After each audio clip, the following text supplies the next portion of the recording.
баран из Дехканского хозяйства Сим-Сим, района Рудаки.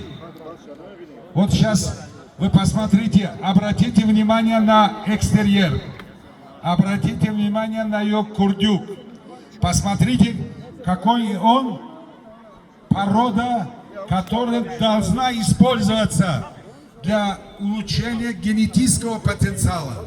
Это только для того, чтобы в дальнейшем еще развивать, улучшить породные качества гисарской породы овец. Ходжаги Сим-Симино Рудаки, Ингус Фанро пешнет кардан.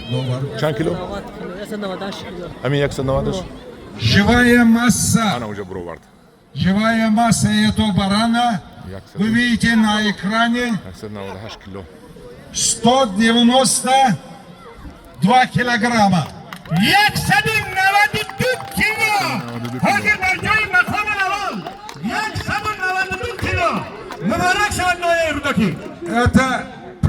Это прежде всего живая масса. Вазнин да 192 кило. Ингус фанди фархори. Фикр мекунам фархори бошад. Хушхори из тарафшонро оварда истодан. Более таража мемонан назир. Мебинем чи қадар мемонан. Выставляется абсолютный вес. Подготовиться. Исфанти из тарафшонин.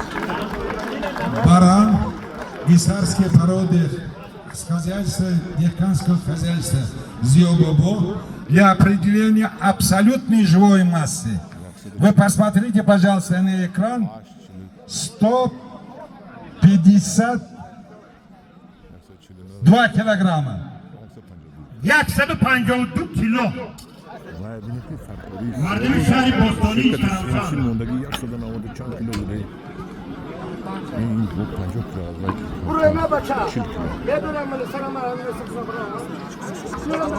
Шохин.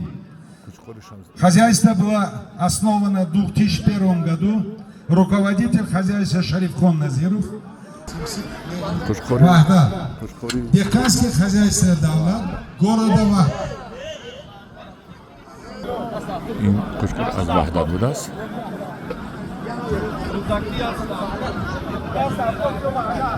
170 کیلوگرم.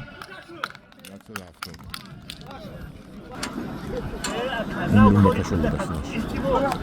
کلان شد شو کلی که دنبه که کلان شد کشول میشه که دنبه قبلا نمیتونه باید است. این کلی کلان کرد. Hani kuşkot kuşuluyorsa, lakin in düşman mayda kanalından vazgeç. Lakin kuşuluyorsa, ben baş üstündeki kuşulmalar, ay kalon tarşanı kaşolmuş edinam, vazgeç olmuş. Yaksadu çiludu, çilise hem kelda.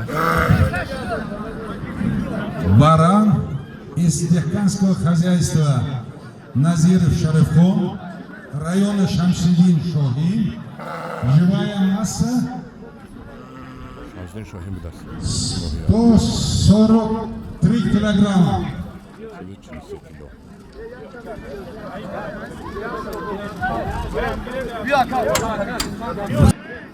Мой подарок, но эти десантные шои, дастичун, бихтарин чароба дар ҷумҳурии Тоҷикистон. Нешам шамшин шоҳи мидаст, 142 кило. 141 килограмм. Уважаемые друзья, вторая номинация, где в основном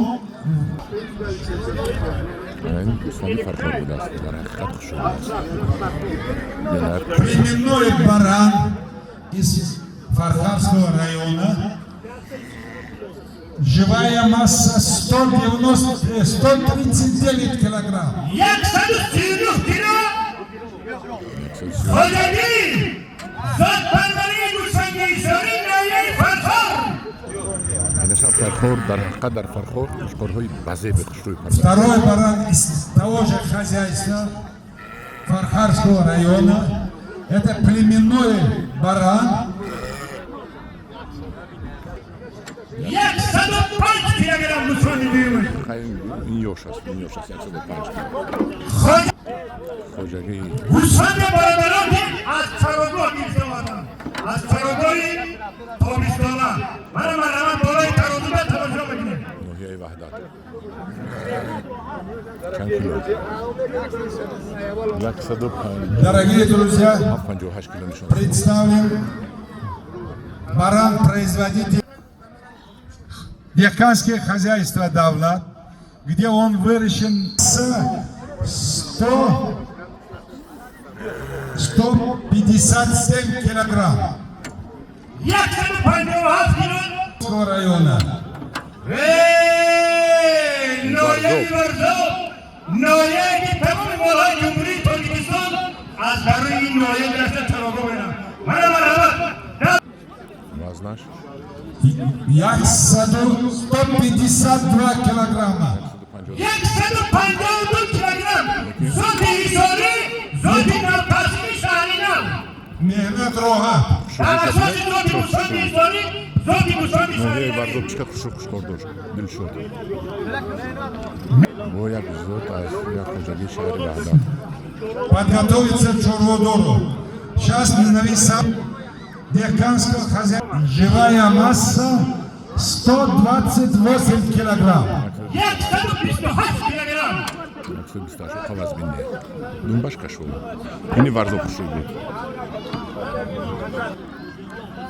Хочешь Дехканское хозяйство Авазбек. Племенной баран, посмотрите, пожалуйста. шари турсузода На его экстерьер посмотрите, на ее конечности. میام خوشوی قامتی بالان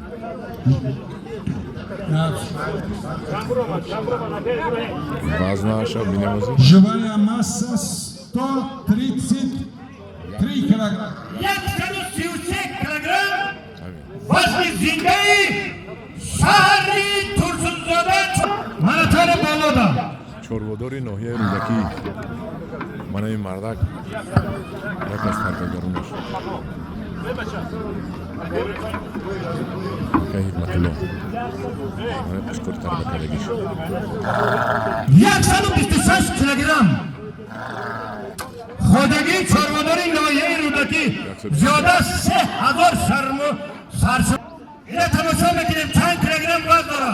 Behtarin xodagi parvaraz در شهر ایسار ziyoda 2000 sarsimol moli Gusoni isori. 120 کیلو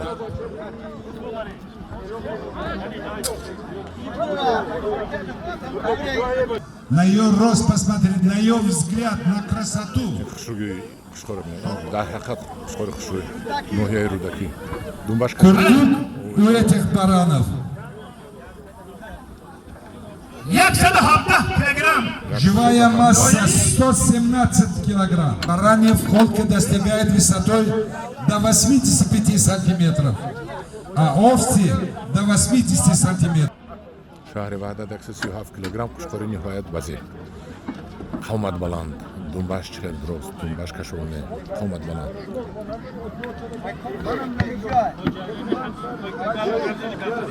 Хозяйство خوشخور از شهری سور خوشخوری основано بزیر в 2023 году. 115 کیلو Barodan. Behtarin chorvadori. روسفان پریده گوری از بوله همین روسفان پریده گوری دیگر روسفان Дорогие друзья, Az tadam mintakay Tojikistan az marhamat. Buranem oldu. рудаки روسفان دی رودکی 107 килограмм. 107 کیلو Yaksanı 57 kilogram. Sazani noyeyi rudaki. Ekrana tamasha kere barodaro. En tanga tazan. Chorvadori noyeyi rudaki. یافته دیا وزگی نوازن اینشو بگلم Октября, شهر حصور города Гисар. شهر حصور Дорогие друзья, посмотрите на этих овец. Гисарские овцы обладают силой. Senin Xojagi az Xojagi در تمام جهت ساختی کشاورزی پیشقدم در جمهوری تاجیکستان هم. 155 Ходжаги Латиф Муродов, هنی قشخورو Кучкоро. این دوم برا بینید Baradaro کسی که خواهشی در آکسیون 190 چند اشتراک کدومش کردن بود؟ دارن مرحمت 190 چند؟ برای دوستان شما 192 برای دو ها؟ خریدن با هم این آکسیون این نمونه با گمانم 194 بود دو گفت یکی از خواجگی های شناخته جمهوری پاکستان خواجگی که 190 گفتن شه ایش چی؟ 170 ایش 170 این از میفروشه تو خواجگی لطیف همجوران عزیزان جمعیت سیمسیم خوشکاری اهم واسه در خوجگی سیمسیم دستنوه رودکی انا من شفر بازی بود انا در فروش میمونن حوزه نمیام چند میرم اهم خوشکاری هم بازی دنباش خم نه دنباش خم نه خودش در روز والله اینو ببینید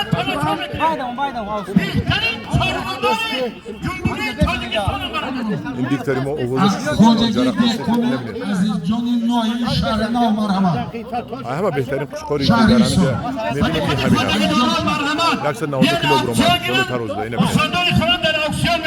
بهترین خوشکار همین است دیگر ندیدم